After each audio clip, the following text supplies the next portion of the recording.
माझी कुजबुज वेदनांचे अलगुज नवा छंद नवा ध्यास शोधी नवे आकाश राखेतून मीच नवा घेतला आकार उजळून जाई पुन्हा अवघाची हा संसार अवघाची हा संसार। माझ्यावरती खुनी हल्ला कोणी केला ते शोधून काढण्यासाठी मलाही काही प्रयत्न करावे लागतीलच ना। की नैना चंद्रापूरकर यांचा मुलगा शार्दू याला सचिन म्हात्रे यांनी कायदेशीररित्या दत्तक घेतल्यामुळे तो आता इथून पुढे त्यांच्या जवळच राहील। आज येऊ शकशील? नाही म्हणजे खूप महत्त्वाचं काम आहे ना म्हणून, बाकी काही नाही। चालेल येते। 50 देतो पण मला हे घर 2 दिवसात खाली करून पाहिजे। ठीक आहे भाऊजी उमा, उद्या मी 2 लाख रुपये टोकन म्हणून पाठवून देतो।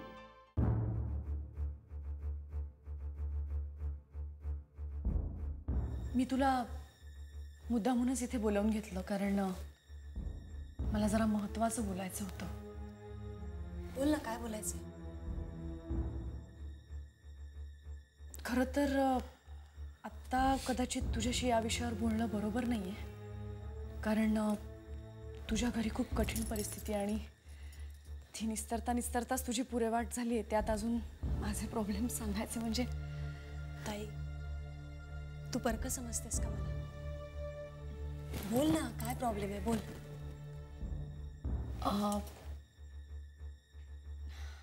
कशी सांगू मी तुला? वहिनी, मी आज जाऊ का? नाही ग, तू काय परकी आहेस का? तुझ्यापासून काय लपलंय? तुला तर सगळंच माहिती आहे। नेहा यांचं नागपूरला नवीन प्रोजेक्ट सुरू होत आहे, तुला माहिती असेल। हो, त्या प्रोजेक्टसाठी जे काही पैसे लागणार होते त्यातले थोडे पैसे धनाजी काकांनी दिले होते, पण अजून काही पैशांची आवश्यकता होती आणि ते पैसे जर जमा झाले नसते तर त्या प्रोजेक्टचं काम पुढे सुरू होऊ शकलं नसतं। ह्या सगळ्याचा विचार करून आणि बाबांची परवानगी घेऊन आम्ही आपली आष्टीची शाळा गहाण ठेवली। काय? आणि त्याच्यावरती 2 कोटी रुपयांचं कर्ज घेतलं। सुरुवातीला सगळं व्यवस्थित चाललं होतं, म्हणजे आपल्या प्रोजेक्टला खूप छान रिस्पॉन्स आला, खूप लोकांनी फॉर्म्स भरले, ह्यांच्या अकाउंटमध्ये खूप पैसे जमा झाले। मग त्यांनी ते पैसे काही त्यांच्या पार्टनरला दिले, काही कामाशी संबंधित इतर लोकांना दिले, म्हणजे जेणेकरून काम पटपट सुरू व्हावं याच्यासाठी। पण नंतर सगळं बिनसतच गेलं ग। म्हणजे आत्ता या घडीला तुला सांगायचं तर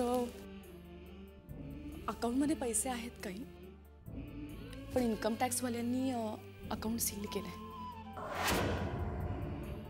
त्याच्यामुळे ते पैसे काढता येत नाहीयेत।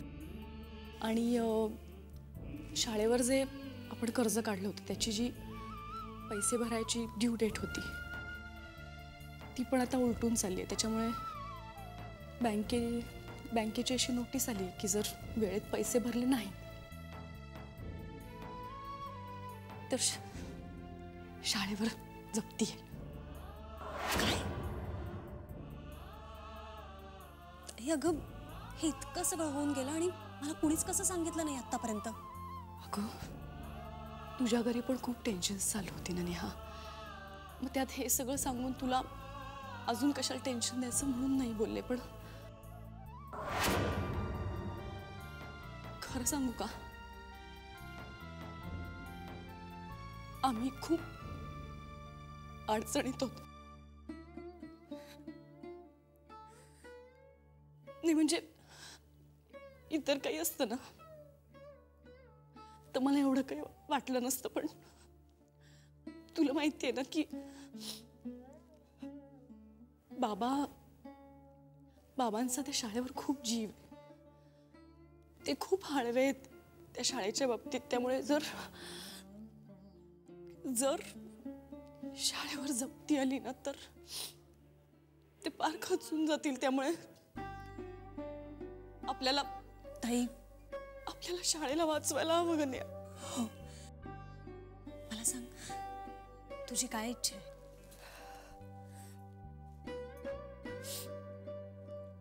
आम्ही म्हणजे इतर ठिकाणून पण आम्ही पैशाची सोय करण्याचे प्रयत्न करतोय, पण काही सोय नाही झालेली. तर तुझ्याकडून जर काही मदत होऊ शकली तर.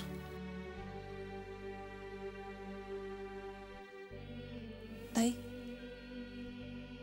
हे सगळं मला विचारायला तुला कोणी सांगितलंय? हर्षवर्धननी. हे बघ, तू देऊ शकतेस की नाही? तू आधी माझ्या प्रश्नाचं उत्तर देत आहे. हे सगळं तुला मला विचारायला हर्षवर्धनने सांगितलंय? आणि तसं जर असेल ना तर मला त्यांची कुठलीच मदत करायची नाहीये. आय एम सॉरी, पण आजपर्यंत त्यांनी नेहमी तुला पुढे करून स्वतः मात्र ते मागे लपत आले. आणि यावेळी मी नाही असं बोलणार. हे बघ, तू जर स्वतः म्हणत असशील तर एक वेळेस विचारही करेन मी. पण खरं सांगायचं तर आत्ता माझ्याकडे 2 कोटी रुपये नाही आहेत. हो, म्हणजे तसे आहेत पण ते माझे नाही आहेत. ती सगळी इस्टेट माझ्या नावावर जरी असली ना ताई, तरी त्यावर हक्क शार्दूलचा आहे. मी फक्त केअरटेकर म्हणून आहे तिथे. खरं तर धनाजी काकांनी सगळी इस्टेट माझ्या नावावर केली आहे खरी, पण मला नाही वाटत माझी तशी योग्यता आहे म्हणून. आणि खरं सांगायचं तर त्यांचा पैसा मी खर्च करावा तेवढा हक्कही नाहीये माझा. हे बघ ताई, माझ्या हातात असतं ना तर आपल्या शाळेसाठी काय वाटेल ते केलं असतं ग. मी जीव सुद्धा दिला असता. मी स्वतः शिकले त्या शाळेत आणि त्या शाळेसाठी काहीतरी करणं हे माझं कर्तव्य समजते मी. पण आता ह्या क्षणी माझा नाईलाज आहे. ताई, तुला माहितीये मी आता कुठल्या परिस्थितीतून जाते. समजू शकते मी नेहा, पण तरी सुद्धा मी तुला विनंती करते, थोडीशी मदत कर अगं. नाही म्हणजे माझ्यासाठी नाही तरी शाळेसाठी, निदान बाबांसाठी तू थोडीशी. ताई प्लीज प्लीज, मला थोडासा वेळ दे विचार करायला प्लीज.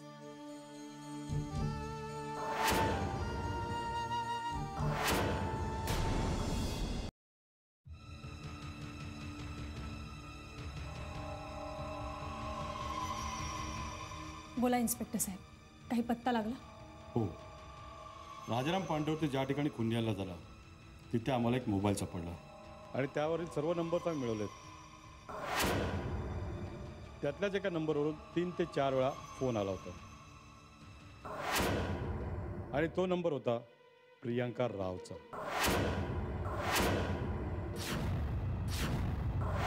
प्रियांका? हो, तुम्ही ओळखता तिला? चांगलंच. मग मला सांगा, तुम्हाला काय वाटतं, ही बाई असं काही करू शकेल? आय मीन तिच्यावर संशय घ्यावा अशी ती आहे की नाही? म्हणजे इन्स्पेक्टर, तुम्हाला असं म्हणायचं आहे की हे सगळं प्रियंकाने केलंय? मला काय म्हणायचं आहे हे मी नंतर सांगेनच, पण मला एक सांगा, ही प्रियांका राव असं काही करू शकेल? हो, करू शकते. बस, मला एवढंच विचारायचं होतं. आता मला पुढे काय करायचं ते मी करेनच. डोंट वरी, लवकरच पांढऱ्यावर हल्ला करणारे गजाड असतील. Thanks for your cooperation. येतो. येस.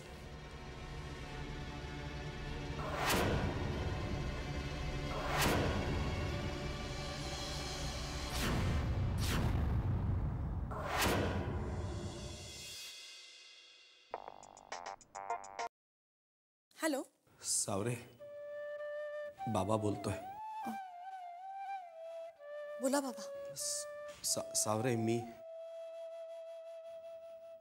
मी आपलं घर. काय झालं बाबा? सावरे, मी आपलं घर विकलं. काय?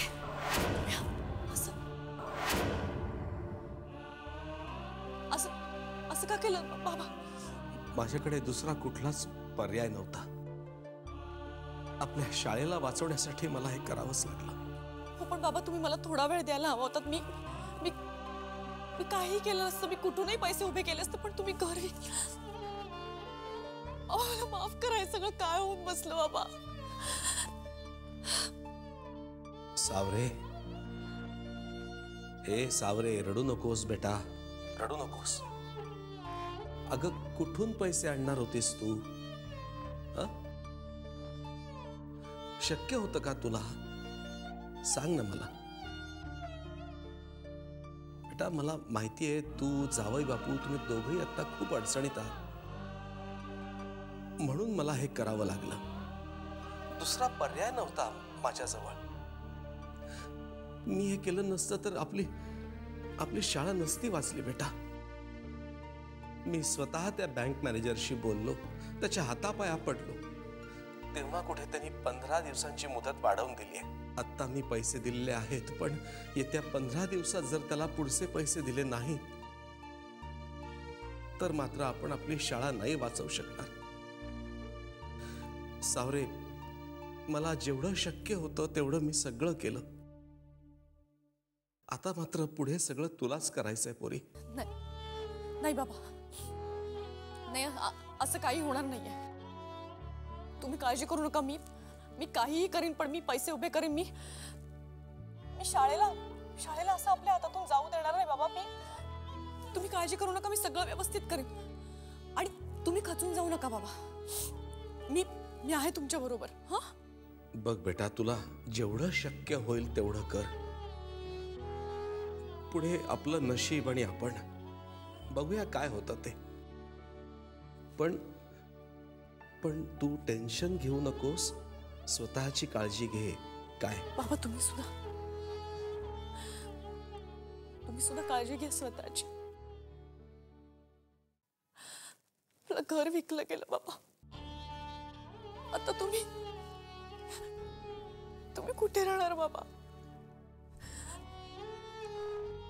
मला माहितीये तुम्हाला मी हे विचारलेलं आवडणार नाही, पण तुम्ही इथे माझ्याकडे राहाल बाबा. नको बेटा, तिकडे तुझ्या घरी नको. मी बघतो इथे आष्टीमध्ये भाड्याने एखादं घर घेईन आणि राहीन इथेच. तू काळजी करू नकोस बाबा. मी तुम्हाला वचन देते, शाळेवर बालन ठेवू देणार नाही. मी लवकरात लवकर पैशाची व्यवस्था करते. तुम्ही काळजी करू नका. हा, ठेवते बाबा. ठेव.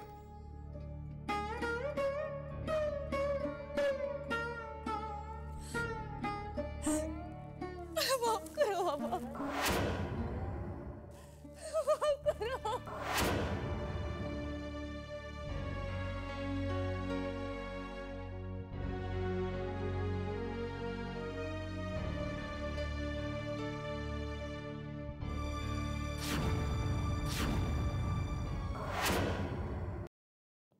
हॅलो असावरी. बोला. काय झालं, बोललीस का तू नेहाशी? हे बघा, तुमच्या सांगण्यावरून मी नेहाशी बोलली. काय म्हणाली ती? पण तिने तिचा निर्णय अजून मला सांगितलेला नाहीये. तो तिने मला सांगितला की मी तुम्हाला कळवेन. Asavari, I am sorry. मी खरंच काय करू शकत नाहीये. तुझ्या बाबांना सांग की माझे प्रयत्न चालू आहेत. शक्य तितक्या लवकर मी पैशांची व्यवस्था करतो. बाबांनी त्यांचं राहतं वडलोपारचे घर विकलं. काय? शाळा वाचवण्यासाठी त्यांनी आमचं राहतं वडलोपार्जित घर विकलंय. बँक मॅनेजरच्या हातापाया पडून त्यांनी 15 दिवसांची मुदत मागितली.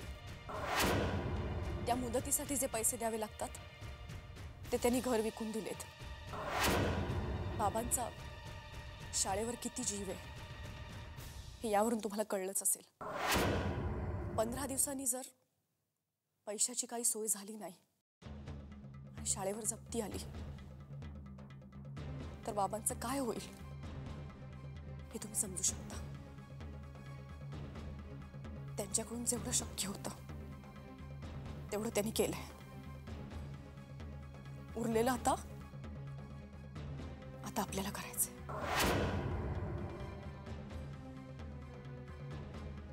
नाही, असं व्हायला नको होतं.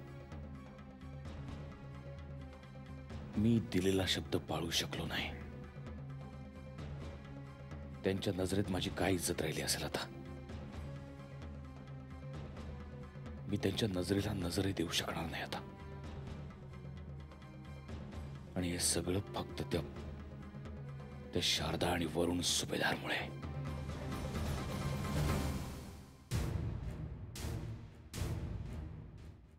नाही, मी त्यांच्याकडून या सगळ्याची किंमत वसूल केली तर नावाचा हर्षवर्धन भोसले नाही.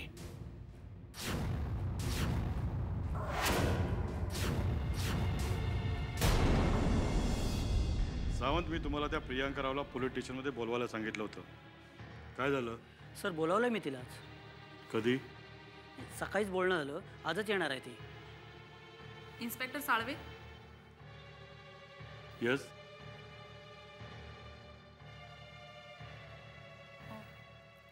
तुम्ही प्रियांका राव?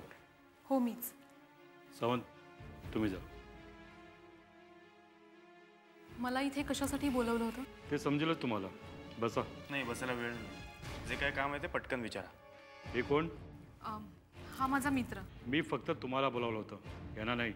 हो, उगाचच टाइमपास करू नका. जे काय विचारायचं ते पटकन विचारा आणि आम्हाला जाऊ द्या. नाहीतरी तुम्हाला नसत्या चौकशा खूप असतात. हे बघा, तुम्ही मध्ये बोलू नका. मला यांच्याशी बोलायचं आहे. तुम्ही बाहेर जा. मी जाणार नाही. जे काय बोलायचं ते माझ्या समोरच बोला. मी काय सांगतोय तुम्हाला कळत कसं नाहीये? तुम्हाला माहिती आहे मी कोण आहे? दीड दमडीचा इन्स्पेक्टर मला बाहेर जायला सांगतो?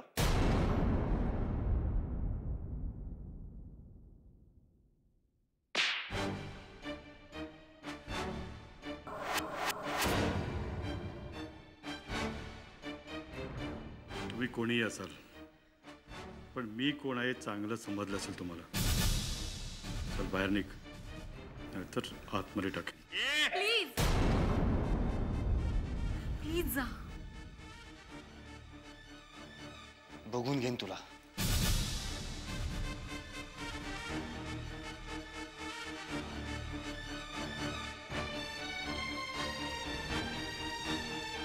साहेबांनी पटकन ऐकलं तुमचं? काही लफडं वगैरे? हे विचारण्याचा तुम्हाला काही एक अधिकार नाहीये. तो आमचा वैयक्तिक प्रश्न आहे. तुम्ही मला इथे का बोलवलं ते फक्त सांगा. राजाराम पांढरे यांच्यावर जो खुनी हल्ला झाला त्या संदर्भात चौकशीसाठी.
काही कळत नाहीये.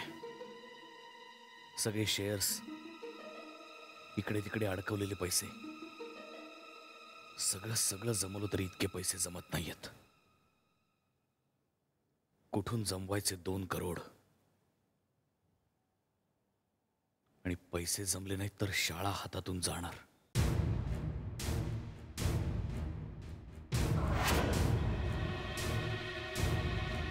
आणि शाळा जर केली तर माझी सगळीकडे चिथू होणार. आसावरीला तिच्या वडिलांना कसं तोंड दाखवू मी काहीच कळत नाहीये.